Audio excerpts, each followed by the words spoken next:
Ayolning sovishi xavfli. Erkakniki emas. Chunki emotsional holatga ayol javob beradi. Erkak bir nechta ayollarga borishi mumkin, lekin o'sha oilada ajrim bo'lmasa, birga yashash tanlovi bo'ladigan bo'lsa va ayolning ko'ngli sovigan bo'lsa, bu juda og'ir holat. Chunki ayol jim bo'ladi, lekin hech qanday emotsiyani bermay qo'yadi.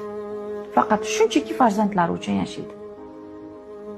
Bunda na erkak, na farzandlar qandaydir ruhiy sog'lomlikni his qiladi. Hech qanday ruhiy sog'lomlik holati bo'lmaydi.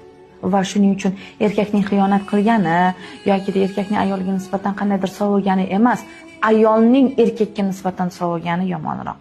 Shuning uchun erkaklarga doim aytiladigan gap, ozginagina e'tibor ayolni bir dunyo emotsiya berishiga sabab bo'ladi. Bizda teskari o'ylashadi. Go'yo pul bo'lmasa hammasi tugadi.